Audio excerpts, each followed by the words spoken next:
အားလုံးပဲမင်္ဂလာပါခင်ဗျာအဲ့မှာမြန်မာမှပြန်လဲကြိုဆိုလိုက်ပါတယ်ခင်ဗျာဒီနေ့တော့ကျွန်တော်ဘာအကြောင်းပြောပြမလဲဆိုရင်ကျွန်တော်တို့ပေါ့နော်e-bike တွေမှာအမြဲအသုံးပြုနေတဲ့ကျွန်တော်တို့ battery တွေအကြောင်းကိုကျွန်တော်သိသလောက်ပေါ့နော်ကျွန်တော်သိသလောက်ဘဝတုတအနေနဲ့ကျွန်တော်ပြောပြပေးသွားမှာဖြစ်ပါတယ်ဟုတ်ပါပြီအဲ့တော့ကျွန်တော်တို့ဈေးကွက်တွေထဲမှာကျွန်တော်တို့ရှိနေတာပေါ့နော် battery တွေထဲမှာ e-bike တွေမှာအများဆုံးအသုံးပြုတာတော့ lead acid battery ပေါ့နော်ဒါ lead acid ပါ lead acid battery ကိုအသုံးပြုတယ်နောက်ပြီးတော့ GLA လို့ခေါ်တဲ့ကျွန်တော်တို့ gravity lead acid battery ကိုအသုံးပြုတယ်နောက်ပြီးတော့ကျွန်တော် lithium battery ကိုအသုံးပြုတယ်အခုကတော့ sodium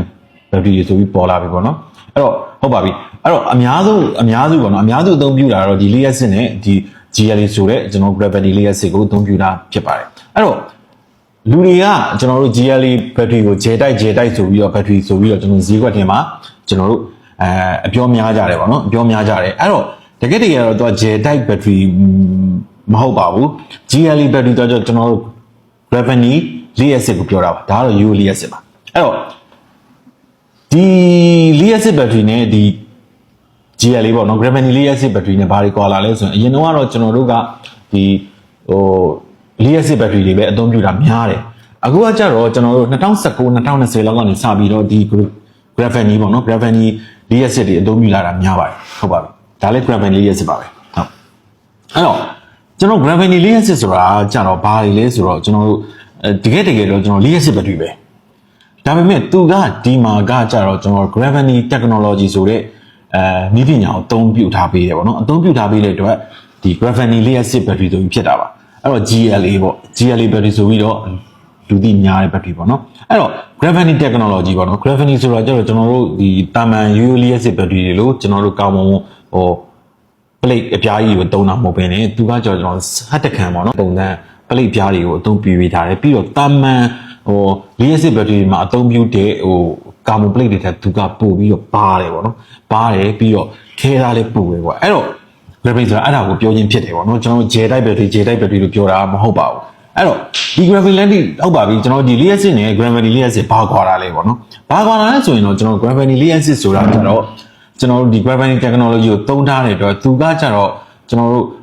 လျှက်စစ်စီးဆင်းမှုပေါ့နော်လျှက်စစ်စီးဆင်းမှုကိုကောင်းစေတယ်ပြီးတော့အားသွင်းတာမြန်တယ်အဓိကတော့အားသွင်းမြန်စေတယ်လျှက်စစ်စီးဆင်းမှုကိုကောင်းတယ်နောက်ပြီးတော့အပူကိုရှော့ချပေးတယ်သူကအပူကိုရှော့ချပေးတဲ့အပြင်ကိုကျွန်တော်တို့နောက်ပြီးတော့ကျွန်တော်တို့နောက်ဆုံးအချုပ်ပြောရရင်တော့ကျွန်တော်တို့ဒီ lead acid တက်ဆိုင်ရင်တော့ပို့ပြီးတော့ long life ပေါ့နော်တက်တန်းပိုခံတာဖြစ်ပါတယ်အဲ့ဒါကြောင့်မလို့ gravity lead acid တွေကိုနောက်ပိုင်းဒီမှာကျွန်တော်တို့ဒီအယုတ်e-bike company တွေပေါ့နော် e-bike company တော်တော်များများဒီຢာတွေကိုသုံးလာတာဖြစ်ပါတယ်အဲ့တော့ gravity ဆိုတာကျတော့ညီးတင်ညာကိုပြောချင်းဖြစ်ပါတယ်ဆိုပြီးတော့ကျွန်တော်ပြောတာပါဘာလို့လဲဆိုတော့ GLA ဆိုတာဂျယ်တိုက် battery ဆိုပြီးကျွန်တော်ဈေးကွက်တွေထဲမှာပြောနေကြတယ်တကယ်တော့မဟုတ်ပါဘူး gravity ဆိုတာ technology ပါ gravity technology နဲ့သုံးထားတဲ့ lead acid battery ကိုပြောချင်းဖြစ်ပါတယ်အဲ့ဒါကြောင့်မလို့ကျွန်တော်ကတော့ဒီ battery လေးတွေကျွန်တော်တို့ IMA မှာလည်းဒီလို battery မျိုးတွေပဲသုံးပါတယ်ဒါကတော့ကျွန်တော်အရင်ကသုံးခဲ့တဲ့ battery ပါအခုတော့ကျွန်တော်မသုံးတော့ပါဘူးဒါပေမဲ့ကျွန်တော်တို့ပြလို့ရအောင်ပေါ့နော် lead acid battery ဆိုတာဘာဘယ်လိုမျိုးလဲဆိုတာပြလို့ရအောင်ကျွန်တော်တို့ထားခြင်းဖြစ်ပါတယ်အခုကတော့ကျွန်တော် IMA က e-bike တွေမှန်သမျှဒီအကုန်gravity lead acid တွေပဲသုံးပြတာဖြစ်ပါတယ်အသေးရောအကြီးရောပေါ့နော်ဟုတ်ပါပြီအဲ့တော့ဒါကတော့ကျွန်တော်တို့ရှိရ22 ampere ပေါ့နော်30 ampere ပေါ့နော် ampere မျိုးမျိုးရှိပါတယ်ဟုတ်အဲ့တော့ဟုတ်ပါပြီကျွန်တော်သိသွားပြီပေါ့နော်ဒီ GLA battery ဆိုတာဘာလဲကျွန်တော်သိသွားပြီ lead acid ဆိုတာဘာလဲဆိုတာကျွန်တော်သိသွားပြီအဲ့တော့သိသွားပြီဆိုရင်ကျွန်တော်နောက်တစ်ချက်ကကျတော့ဒီ battery တွေကိုကျွန်တော်တက်တန်းကြအောင်ဘယ်လိုထိမလဲပေါ့နော်တက်တန်းကြအောင်ဘယ်လိုထိမလဲဆိုတော့ကျွန်တော်တို့ဒီ battery ရဲ့ကျွန်တော် IP ပေါ့ IP ဒီကျွန်တော်တို့65ရှိတယ်ပေါ့ IP65 ဆိုတော့ IP65 ဆိုတော့ I ကတော့ဖုံဝင်နိုင်ပေါ့နော်ဖုံဝင်ခံနိုင်မှုကတော့6ရှိတယ်နောက်ပြီးတော့ကျွန်တော်ရေပေါ့ P ကတော့ရေဝင်ခံနိုင်မှုကြတော့5ရှိတယ်ပေါ့နော်အဲ့တော့ IP65 မှာကြတော့ကျွန်တော်တို့ဖုံကတော့ဒါ6ဖြစ်တဲ့လုံးဝမဝင်ဘူးလုံးဝလည်းဖုံမဝင်ဘူးပေါ့နော်ဖုံမဝင်ဘူးအဲ့တော့ IP5 မှာရေပေါ့နော်အဲ့ဒါကိုကျွန်တော်တို့အရင်အမေးများနေလို့လည်းပါတယ်ပေါ့နော်ကျွန်တော်ပြောပြတာအဲ့တော့ရေက battery ကိုရေဆူလို့ရတယ် pressure ပန့်နဲ့ရေဖြန်းလို့ရတယ်ပြဿနာမရှိဘူးသို့တော်ညာလည်းကျွန်တော်တို့ကဒီ battery ကို IP5 ဖြစ်တာမဟုတ်လို့ကျွန်တော်တို့က battery ကိုရေထဲမှာစိန်ထားလို့မရဘူးပြောချင်တာလေအဲ့တော့ရေထဲမှာစိန်ထားလို့မရဘူးပေါ့နော်အဲ့တော့ဒီ battery တွေကိုဘယ်လိုတက်တန်းကြအောင်ထိန်းသိမ်းမလဲဆိုတဲ့ခေါင်းစဉ်အောက်မှာကြာတော့ကျွန်တော်တို့ကဒီကောင်တွေကို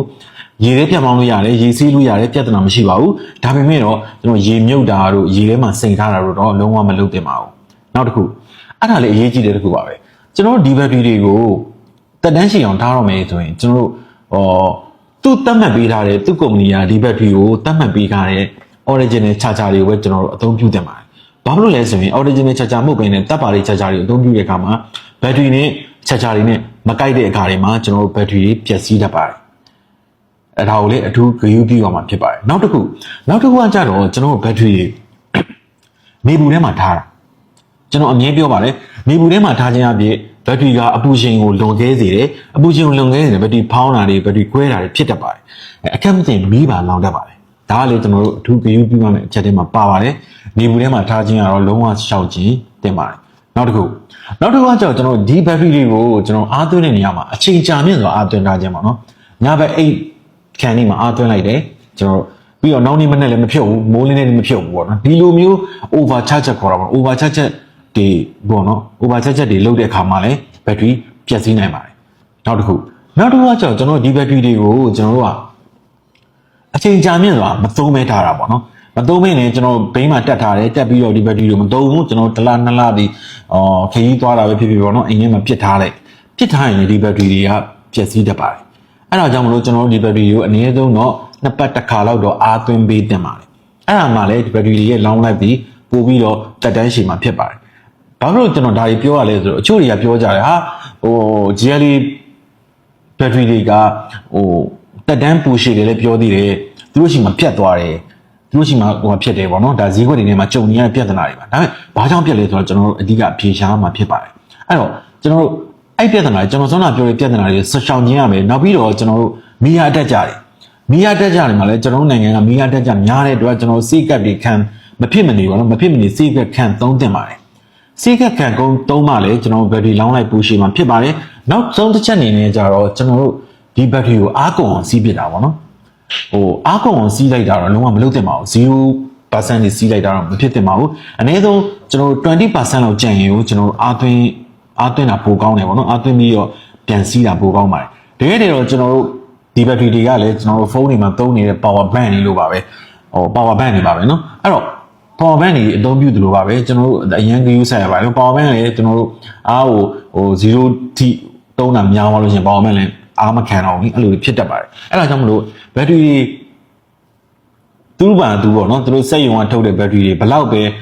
အာမခံနေPP ဘလောက်ပဲကောင်းနေလို့ပြောကျွန်တော်တို့ကိုယ်တိုင်ကလည်း e-bike အသုံးပြုသူတွေကိုယ်တိုင်ကလည်းကျွန်တော်တို့ကစီကန်းရှိမှသာလေဒီ battery တွေကရေရှည်ခံမှာဖြစ်ပါတယ်။နှုတ်ဆိုလို့ရှိရင်ကျွန်တော်တို့